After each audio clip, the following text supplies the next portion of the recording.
Britain faces its gravest crisis in decades. Vladimir Putin has delivered a 72-hour ultimatum directly to Prime Minister Keir Starmer, a countdown with stakes so high they could reshape Europe. The Kremlin claims Britain crossed a red line, triggering threats that Downing Street refuses to name. Westminster is in chaos, intelligence chiefs pulled from morning briefings, and military commanders on high alert.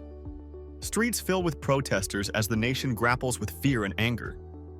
With NATO, the monarchy, and Washington watching, every decision in the next 3 days could tip the balance between national strength and catastrophic escalation. Westminster was still half asleep when the encrypted Kremlin transmission arrived, slipping into the Foreign Office's secure servers just minutes after dawn. At first, staff expected the usual diplomatic friction, complaints about sanctions, intelligence disputes, or Moscow's routine accusations of espionage. But the moment analysts opened the file, the atmosphere changed. This was no ordinary message.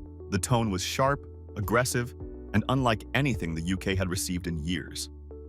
Within minutes, senior ministers were summoned from their homes, some arriving still in early morning clothing, faces pale as intelligence teams relayed the contents. Those who read the initial briefings described the language as confrontational and chillingly precise. The Kremlin directly accused Britain of crossing a strategic red line, referencing alleged covert enemy threat, according to Russia, threatened both national security and regional stability. And then came the part that turned a tense morning into a national emergency: an explicit 72-hour deadline for a formal response. No negotiation, no ambiguity. A countdown. By 7 a.m., emergency meetings had erupted across Whitehall. Lights switched on in rooms normally dark at this hour. Phones buzzed, encrypted channels opened, and officials moved with the urgency of an unfolding crisis. Britain had woken up not to routine diplomacy, but to an ultimatum from a nuclear-armed adversary, and the clock had already begun to tick. Inside Whitehall, the shift from concern to crisis was immediate and unmistakable. Intelligence chiefs were pulled abruptly from their scheduled morning briefings, whisked into secure rooms where analysts replayed every line of the Kremlin message. Military commanders received rapid-fire notifications, each one escalating the sense that this was not political theater, but a real-time threat assessment unfolding at speed. Although no alarms blared publicly, the government's internal machinery snapped into high alert. The descriptions circulating behind closed doors painted a stark picture. The Kremlin's tone was described as direct, non-negotiable, and, in the words of one senior official, undeniably threat-laden. What unsettled officials most wasn't just the ultimatum itself, but how explicitly Russia framed its accusations, suggesting the UK had engaged in actions far more sensitive than the public was aware of. Yet, despite the severity, Downing Street refused to release any details, invoking national security in a way that felt more like a shield than a reassurance. This silence created a dangerous imbalance. Inside government, panic surged. Outside, the public sensed only fragments and evasiveness. Ministers worked frantically to coordinate messaging while simultaneously preparing for potential military or diplomatic escalation. Staffers described it as a silent sprint, a race to control a situation spiraling beyond their expectations. What became clear within hours was that Britain was facing a crisis deeper and more volatile than anything the Starmer government had anticipated, and all of it was happening behind tightly sealed doors. As the first intelligence summaries circulated, a clearer and more alarming picture emerged of the accusation Moscow had leveled. The Kremlin claimed Britain had taken part in a covert operation that directly threatened Russian national security, an operation they say triggered a chain of regional destabilization and espionage responses. Although the details remain locked behind layers of classification, sources suggest Russia believes the UK crossed a strategic boundary that the Kremlin has repeatedly warned about in private diplomatic channels. This, officials say, is why the tone of the message was so unusually severe. Russia's demand for a formal, unequivocal response within a fixed 72-hour window marks a dramatic escalation. Typical UK-Russia confrontations rely on vague accusations, mutual denials, and carefully crafted diplomatic language. But this ultimatum offered none of that. No diplomatic buffer, no room for interpretation, just a countdown. And consequences. Why are neither side revealing specifics? Because any admission, even indirectly, risks confirming covert activity that the UK cannot publicly acknowledge.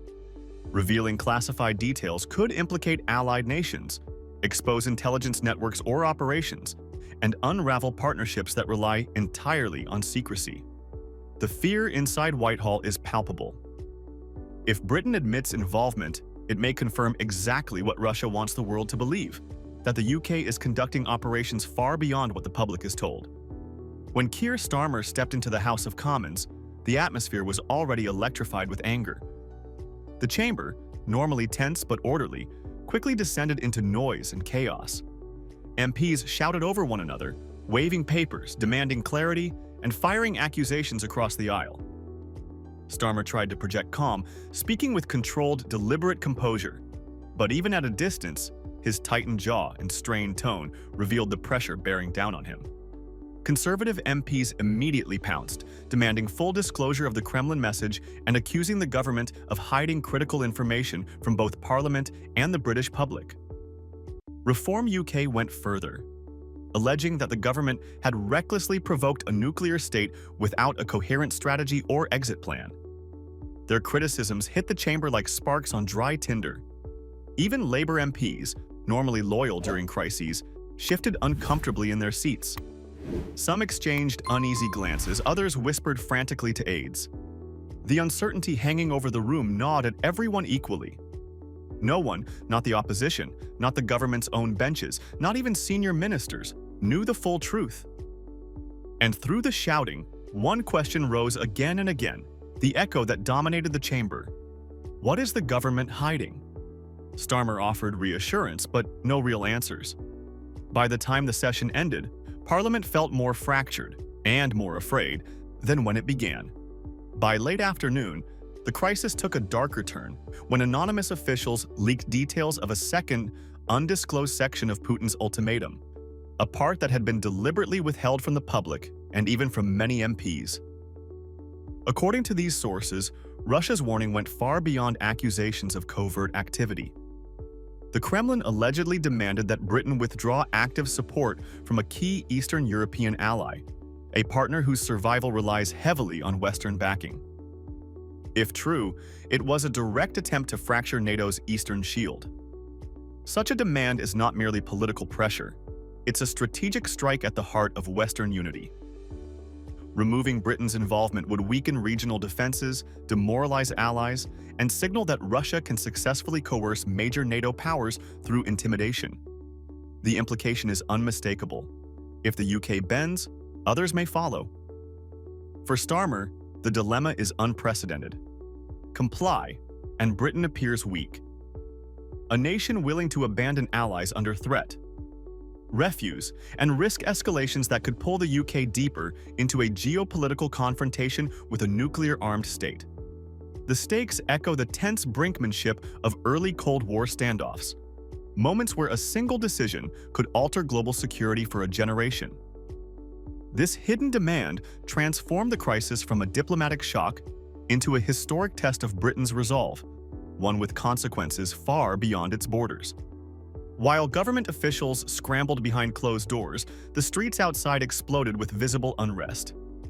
Westminster Bridge became a flashpoint within hours, flooded with demonstrators whose anger and fear spilled over into chants, banners, and confrontations with police.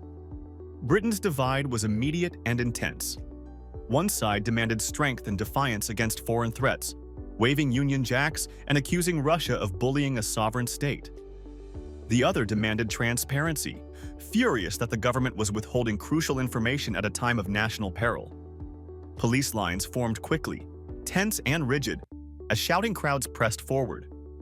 Helicopters hovered overhead, news cameras captured every clash, and reporters narrated the chaos in real time. What began as a political crisis inside Westminster had now ignited into a national movement. The unrest didn't stay in London. By evening, protests erupted across Manchester, Birmingham, and Edinburgh, each city echoing the same uncertainty and frustration gripping the capital. Social media only amplified the turmoil. Theories multiplied, misinformation spread like wildfire, and panic mingled with patriotic fury. Every new rumor intensified the unrest. Britain was no longer just watching the crisis unfold, it had become part of it. The public, angry, anxious, and increasingly distrustful, had stepped onto the stage, turning a diplomatic confrontation into a nationwide reckoning. As the day's chaos unfolded, Buckingham Palace broke its long-standing silence, issuing an extremely rare public statement. The message was brief but heavy with meaning. The king was fully informed, deeply concerned, and closely monitoring developments. For a monarchy traditionally removed from direct political commentary, this was extraordinary. Royal aides moved swiftly, coordinating rapid briefings and ensuring the crown received real-time updates. Their movements, normally unseen, hinted at the severity of the situation behind the palace walls. Constitutional experts immediately noted the symbolic weight of the intervention. While the statement contained no directives, it sent a clear signal. The crisis had escalated beyond ordinary politics. The Crown's acknowledgement alone added layers of pressure on Downing Street, underscoring the stakes not only for national security, but for the country's institutional stability. Every minister now understood that the eyes of the monarchy were watching, silently, critically, and intently. Leaked sources hinted at deeper coordination between US and UK officials behind closed doors.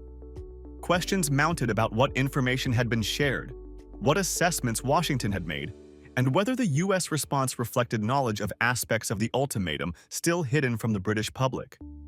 If these leaks were accurate, the crisis was not just a domestic UK emergency.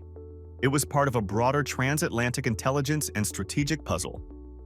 The situation also revealed potential tensions in interpreting Moscow's moves. UK officials focused on immediate national security implications, while Washington's response suggested a more global lens, assessing how allies and adversaries might react to Britain's choices. The discrepancy highlighted that the crisis, though centered on London, extended far beyond the British Isles, touching NATO cohesion, European security, and transatlantic trust. For Starmer and his team, this international dimension added another layer of urgency and complexity, one where missteps could reverberate worldwide. As the political and public drama unfolded, the military quietly stepped into the spotlight. A senior UK commander, speaking off the record, warned that the Kremlin's ultimatum was not posturing or bluffing. According to military assessments, Moscow's language indicated strategic positioning, with far-reaching implications for the UK's credibility and security. Behind closed doors, the Ministry of Defense activated protocols nationwide, mobilizing intelligence units, regional commands, and contingency teams, all without a public announcement. Threat levels were quietly elevated, signaling that the government was preparing for outcomes far beyond diplomacy. Worst-case scenario planning intensified across Whitehall. Analysts modeled potential escalations, from cyber attacks to regional confrontations, while commanders coordinated rapid response measures should Britain appear hesitant. Journalists, working with leaks from anonymous sources, revealed tantalizing glimpses of the ultimatum's final lines. A countdown demanding formal acknowledgement within 72 hours. Every word implied that Britain's credibility was under scrutiny not only by Russia, but by all observing adversaries. Within these secure walls, a stark reality emerged. Britain had to project strength while avoiding missteps that could trigger escalation. The balance between caution and firmness dominated every briefing, every encrypted call, and every decision. In the corridors of power, tension crackled like electricity, reminding all involved that the nation's safety depended on how effectively the government managed both secrecy and strategic action. As the 72-hour clock ticked relentlessly, the nation held its breath. Citizens, parliament, and international partners waited, uncertain of Britain's next move. Every decision, every pause, carried historic weight. The crisis was far from ordinary diplomacy. It was a test of leadership, resolve, and national resilience. Viewers are urged to subscribe, share, and stay informed, tracking every development as Britain navigates one of its most dangerous and consequential moments in modern history.